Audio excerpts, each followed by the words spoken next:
Dindigul dragons அணி மீதான புகாரை மதுரை பேந்தர்ஸ் அணி திரும்ப பெற உள்ளதாக டிஎன்பிஎல் நிர்வாகம் தெரிவித்துள்ளது.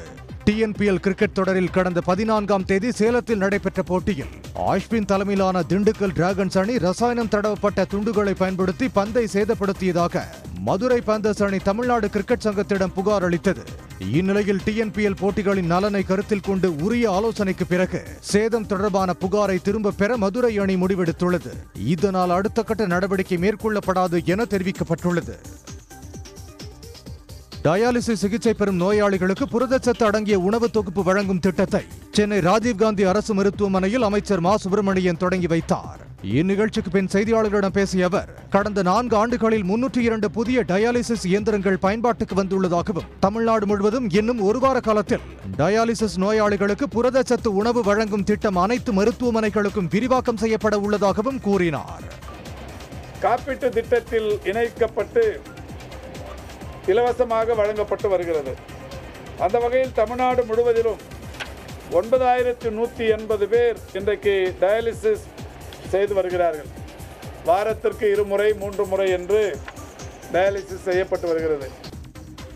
அரசுக்கு அளிக்கப்படும் மனுக்களுக்கு 30 நாட்களில் பதிலளிக்காவிட்டால் 25,000 ரூபாய் அபராதம் விதிக்க நேரிடும் என்று சென்னை உயர்நீதிமன்றம் எச்சரித்துள்ளது. 30 நாட்களில் விண்ணப்பங்களை பரிசீலிக்க வேண்டும் என்ற அரசாணையை சுட்டிக்காட்டி இந்த எச்சரிக்கையை விடுத்த தலைமை நீதிபதி ஸ்ரீராம், அவ்வாறு 30 நாட்களில் எந்த முடிவும் எடுக்காமல் தாமதிப்பதாலேயே பொதுநல வழக்குகளின் எண்ணிக்கை அதிகரித்திருப்பதாக தெரிவித்தார். ஜெயங்கொண்டம் நகராட்சிக்குட்பட்ட 16வது வார்டில் முறையாக குடிநீர் விநியோகிக்கப்படாததை கண்டித்து அப்பகுதி மக்கள் நகராட்சி அலுவலகத்தை முற்றுகையிட்டு போராட்டம் நடத்தினர். ஜோதிபுரம், கருப்பையா நகர், ஸ்டேட் பேங்க் காலனி, சிதம்பரம் சாலை, நேரு நகர், கேவிஎம் நகர், எஸ்எஸ் நகர், சீனிவாசா நகர் உள்ளிட்ட பகுதிகளில் 1000க்கும் மேற்பட்ட குடும்பங்கள் வசித்து வருகின்றன. இவர்களுக்கு முறையாக குடிநீர் விநியோகிக்கப்படாதது குறித்து பலமுறை மனு அளித்தும் நடவடிக்கை எடுக்கவில்லை என்பது குற்றச்சாட்டாக உள்ளது. தமிழ்நாட்டில் புதிதாக 642 துணை சுகாதார நிலையங்களை உருவாக்கி தமிழ்நாடு அரசு அரசாணை பிறப்பித்துள்ளது. சட்டப்பேரவை கூட்டத்தொடரில் தமிழ்நாட்டில் புதிதாக துணை சுகாதார நிலையங்கள் அமைக்கப்படும் என்று அறிவிக்கப்பட்டது.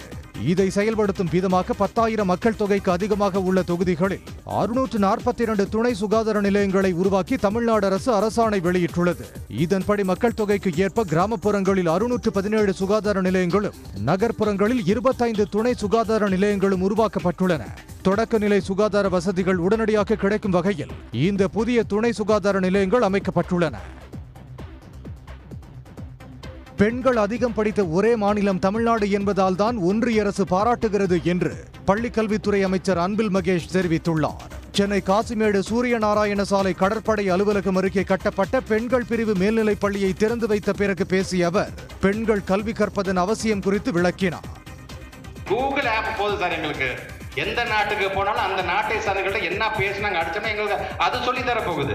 இதையே நான் மாங்க 1 வருஷம் ஃபுல்லாக நான் ஏன் படிக்க வேண்டும்? ஆக நம்மை பொறுத்தவரை நம்முடைய தாய்மொழி இருக்கின்றது, நம்மளுக்கு ஒட்டுமொத்த இன்டர்நேஷனல் லாங்குவேஜ் ஆங்கிலம் இது போதுமானதாக இருக்கின்றது என்பதை நாங்கள் எடுத்து சொல்லிக்கிறோம். கடலூர் அருகே அரசு பள்ளியில் உடல்நிலை பாதிக்கப்பட்ட 2ஆம் வகுப்பு மாணவி மருத்துவமனையில் உயிரிழந்த நிலையில் உடனடியாக பெற்றோருக்கு தகவல் கொடுக்காத ஆசிரியை சஸ்பெண்ட் செய்யப்பட்டார். ரெட்டிச்சாவடி அடுத்த கீழ் அழிஞ்சிப்பட்டு இருளர் குடியிருப்பு பகுதியைச் சேர்ந்த பிரியதர்ஷினி அதே பகுதியில் உள்ள அரசு பள்ளியில் 2ஆம் வகுப்பு படித்து வந்தார். பள்ளிக்கு சென்ற மாணவியின் உடல்நிலை பாதிக்கப்பட்டதால் மேல் சிகிச்சைக்காக புதுச்சேரி அரசு குழந்தைகள் நல மருத்துவமனைக்கு கொண்டு செல்லப்பட்டார்.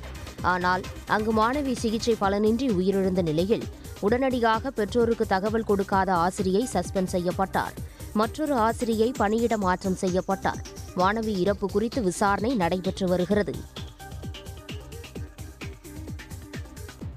சென்னை திருவெற்றியூரில் கடலில் மீன்பிடித்துவிட்டு கரை திரும்பிய மீனவர் மயங்கி விழுந்து உயிரிழந்தார். திருவெற்றியூர் பலகை தொட்டிக்குப்பம் பகுதியைச் சேர்ந்த சுப்பிரமணி அதிகாலை 4 மணி அளவில் சிறிய வகை ஃபைபர் படகில் மீன்பிடிக்க சென்றார்.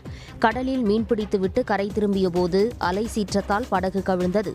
இதில் சிக்கிய சுப்பிரமணி கரைக்கு நடந்து வந்து அருகில் உள்ள படகில் அமர்ந்தார்.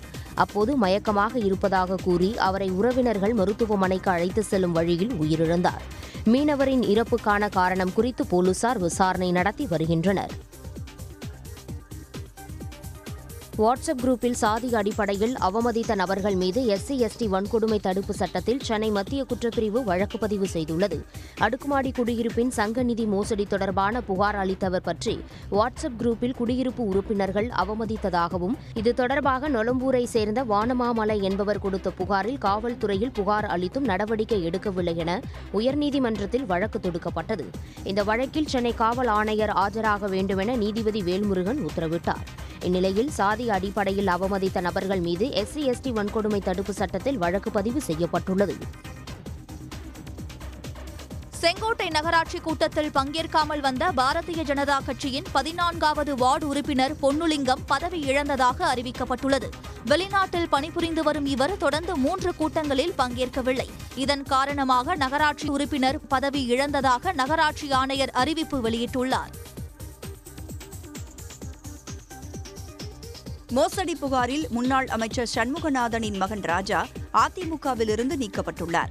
17 கோடி ரூபாய் மதிப்பிலான சொத்துக்களை மோசடி செய்துவிட்டு வெளிநாடு தப்பிச் செல்ல முயன்றதாக கூறி அண்ணன் ராஜா மீது நடவடிக்கை எடுக்க கோரி அவரது சகோதரி பொன்னரசி சென்னை காவல் ஆணையரகத்தில் புகார் அளித்திருந்தார்.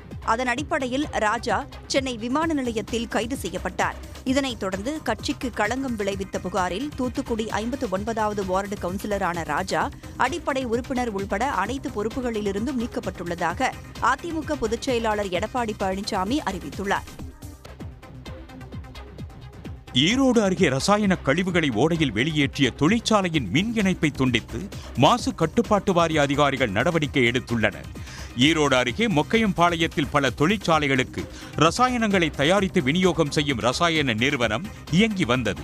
இந்த ஆலையிலிருந்து வீரியமிக்க ரசாயன கழிவுகள் அருகில் உள்ள ஓடையில் திறந்துவிடப்படுவதால் நசியனூர் ஓடையில் தண்ணீர் கடும் நெடியுடன் நிறம் மாறியதுடன் அருகில் உள்ள கிணறுகளையும் மாசுபடுத்தியுள்ளது. கிராம மக்களின் புகாரை அடுத்து அந்த ஆலையின் மின் இணைப்பை துண்டித்து மாசு கட்டுப்பாட்டு வாரிய அதிகாரிகள் நடவடிக்கை எடுத்துள்ளனர். திருவாரூர் அருகே சாலை விரிவாக்கத்திற்காக கோயிலை அகற்ற முயன்ற நெடுஞ்சாலைத்துறையினருடன் பொதுமக்கள் வாக்குவாதத்தில் ஈடுபட்டதால் பரபரப்பு நிலவியது. நன்னிலம் அருகே முடிகொண்டான் சாலையில் பிடாரி அம்மன் கோயில் அமைந்துள்ளது. இந்த பகுதியில் நெடுஞ்சாலைத்துறை மூலம் பாலம் அமைக்க முடிவு செய்யப்பட்டது. இந்த நிலையில் பிடாரி அம்மன் கோயில் நெடுஞ்சாலை பணிக்கு இடையூறாக இருப்பதாக கூறி கோயிலின் முன்பகுதியை அகற்ற அதிகாரிகள் முயன்றுள்ளனர். இதனை கண்டித்து 100க்கும் மேற்பட்ட மக்கள் அதிகாரிகளுடன் வாக்குவாதத்தில் ஈடுபட்டனர்.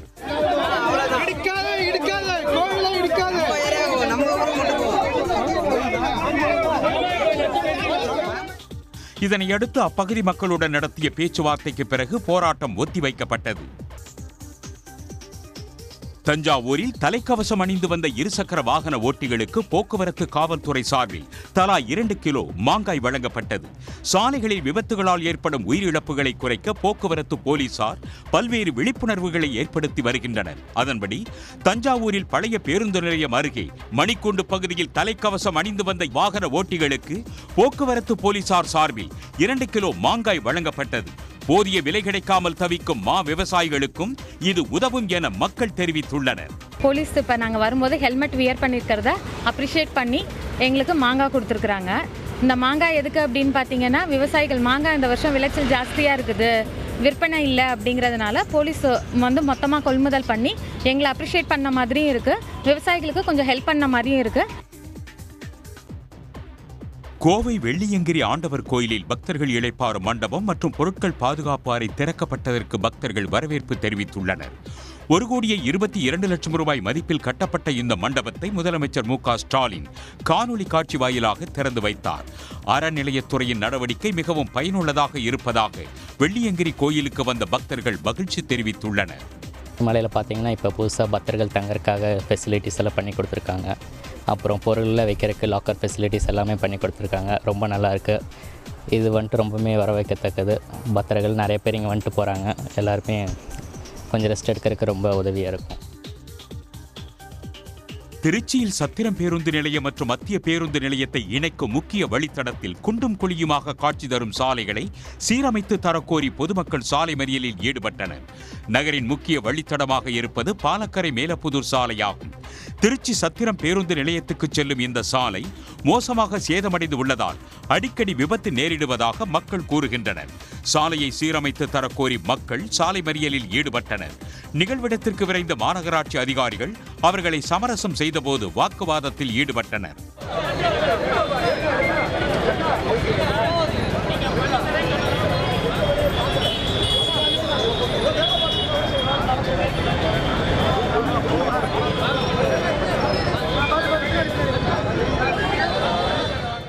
உரிய நடவடிக்கை எடுப்பதாக உறுதி அளிக்கப்பட்ட பின்னரே அவர்கள் கலைந்து சென்றனர்.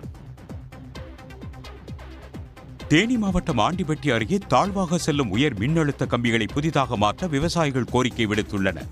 சண்முக சுந்தரபுரம் கிராமத்தில் உள்ள விவசாய நிலங்களுக்குள் இருக்கும் மின் கம்பங்கள் சேதமடைந்து காணப்படுகின்றன. அப்பகுதியில் உயர் மின்னழுத்த கம்பிகள் ஆங்காங்கே தாழ்வாக செல்வதால் விவசாயிகள் அச்சமடைந்துள்ளனர். விவசாய நிலங்களுக்குள் சேதமடைந்த நிலையில் இருக்கும் மின் கம்பங்களை மாற்றித்தர விவசாயிகள் கோரிக்கை விடுத்துள்ளனர். பழனி நகரை சுற்றியுள்ள குளங்களில் மீன்பிடிக்க அனுமதிக்க வேண்டும் என கோட்டாட்சியரிடம் உள்ளூர் மீனவர்கள் கோரிக்கை விடுத்துள்ளனர். பழனியை சுற்றி வையாபுரி குளம், சிறுநாயக்கன் குளம் மற்றும் கோதைமங்கலம், கலிங்க நாயக்கன்பட்டி, ஆயக்குடி உள்ளிட்ட கிராமங்களில் குளங்கள் உள்ளன. இந்த குளங்களில் மீன்பிடிப்பதற்கான ஏலம் ஆன்லைன் மூலம் விடப்படுகிறது. இதனால் வெளியூர் நபர்களும் மீன்பிடிக்க அனுமதி பெறுகின்றனர் என்பது புகார். எனவே உள்ளூர் மீனவர்கள் பயன்பெறும் வகையில் மீன்வளத்துறை கூட்டுறவு சங்க உறுப்பினர்களாக உள்ளவர்களுக்கு அனுமதி வழங்க வேண்டும் என வலியுறுத்தி கோட்டாட்சியரிடம் கோரிக்கை மனு அளித்துள்ளனர். ஒரு சாதாரண சின்ன குளத்துக்களை பூரா ஆன்லைன் டெண்டரில் விட்டாங்க நேற்று. அதை அறிஞ்சு தான் நாங்கள் போனோம். ஒரு சின்ன குளத்தவே ஒரு ஆன்லைன் டெண்டருக்கு விட்டுட்டா இந்த மாதிரி பெரிய குளத்தை இப்போ முதலைகள் விடுவார்களா? விட மாட்டாங்க. எங்களுக்கு வாழ்வாதாரம் பாதிக்கிறதுனால எல்லாத்துக்கும் மனு கொடுத்துட்டோம். கடைசியாக பழனிக்கு சம்மந்தப்பட்ட கோட்டாட்சி தலைவர் அவர்களை பார்த்து மனு செஞ்சுருக்கோம். உடனுக்குடன் செய்திகளை தெரிந்து கொள்ள சன் நியூஸ் பெல் ஐகானை கிளிக் பண்ணுங்க.